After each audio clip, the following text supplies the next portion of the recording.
Hi, I'm Matt Rayner and I'm running for Communications and Strategy Officer because I have a passion for SU services. I believe our services should be the best value for money, provide the best customer service and be your choice of products to give you the best experience. Cheers Matt, thanks for coming in.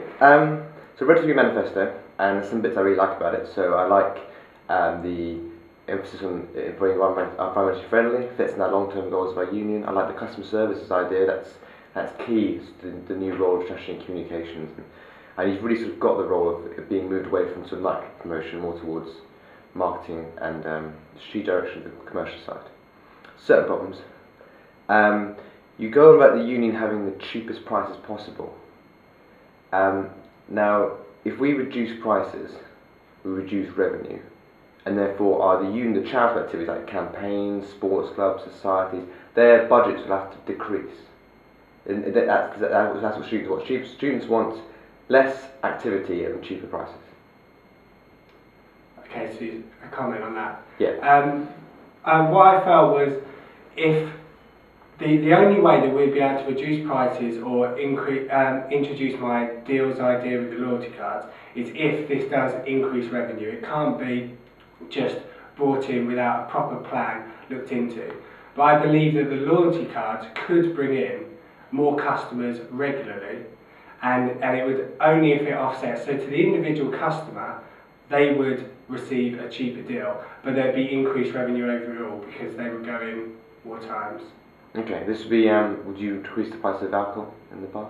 No, I think the levels that it is at the minute, I understand it's reviewed by the sabbatical officers to do with the margins, and I think at the minute it is what it should be if it's covering the cost. If it can come down, yes. Okay. But not at the expense of the core services that we provide. Do you think that we've got a role in terms of pricing strategy and social responsibility, in terms of stuff, especially stuff around alcohol and maybe cigarettes? Yeah, I think we do have a social responsibility. I mean, in my first year we had the pound drinks for the first hour, yeah, which everyone enjoyed, but I don't think it necessarily goes with how we feel about excessive drinking. Okay, so you don't agree with excessive drinking? No. But you may run a bar call in your past. Yeah, run a bar call, but everyone's there and everyone should be looked after by the committee. Okay. And I feel that maybe my idea of excessive drinking may be different to perhaps yours, okay, but as long as everyone is in a safe environment and is being looked after. Alright, you mentioned distance learning, postgraduates and part-time students, which is a good, positive direction. How much do you know about these groups of students? I understand at the minute we have a big distance learner population, and I like the idea of we send a newsletter out, or whatever it's called, the distance learner newsletter, yeah. And I like that idea and getting distance learners, students more involved. I believe that they have they've set up like a student group, a distance learner student group. I'd like to get involved with them and communicate with them regularly as their services officer as well. Sure. So in terms of the strategy, so we've got certain strategy in place I'm sure you know about increasing distance learning involvement and postgraduates and making the union more representative of our membership. So do you think that you, as an undergraduate in a very undergraduate dominated union, who are actually the minority, is really in the best interest of the union to elect another undergraduate sabbatical officer? I think that I do have key skills and areas I think are strong points, and I agree that maybe I don't have every single positive point, but then a postgraduate I don't think would necessarily have all of them as well. Maybe there'd then be a mismatch between undergraduate representation. So they've got the benefit of being an undergraduate as well, so they know what it's like on both sides of the coin. Yeah, but maybe they've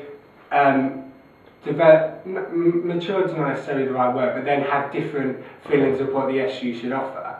So I think that whichever way around it would be, if there was a postgraduate in the post, then I think they would then need to emphasise on making sure they speak to undergraduates, the same as if I got the position. I feel I would need to speak to the postgraduate representative groups to get their views across. Okay, so you did it as a learning exercise? Yeah, whichever way it was. Okay, because you're quite younger than the average age of our students. Yeah, I understand that, but I still think I have some good ideas and relative points that I think can come across to all, and I think I am a good communicator and can relate to different groups and try and learn from other people. I'm not saying that I have all the answers, but I think I have some of them. Right, really tough question. Let's hypothetically, we have to cut, let's say, £40,000 out of the student union budget, to the union side of things. First day as special officer, what do you want to get rid of? I would. Or how do you make that money? I would try and look at, rather than if it was my first day and literally just walking the door, I would try and look at what we could lose from certain services rather than losing a whole service.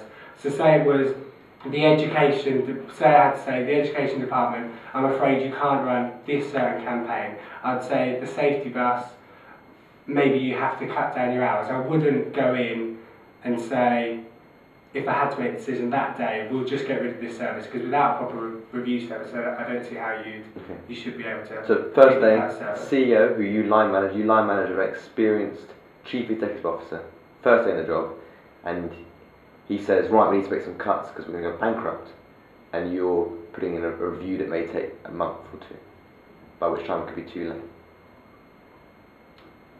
I would say to him, I would need more information now. I can't just walk in and say, I would ask his advice. I mean, he's had the experience of what he thinks are the underused or the underperforming. I think maybe underperformance and underuse, whilst coupled with, we need to think of social responsibility. I mean, say the safety bus was the most underused. I still think it's a valuable service, so I wouldn't immediately say, cut that. Sure. Are you comfortable with the idea of you might be elected in a few months, in a couple of weeks' time, and then in June you're heading up a multi-million-pound organisation, and you're line managing experienced finance, you're a comms officer, experienced finance people, experienced commercial people, a CEO who's had decades of experience. You're comfortable going to that role as a recent graduate?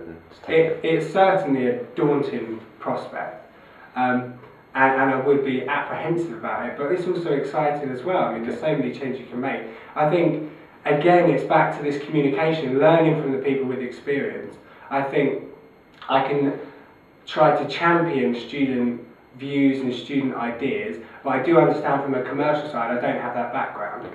And I do understand that I'd have to learn a lot on the job.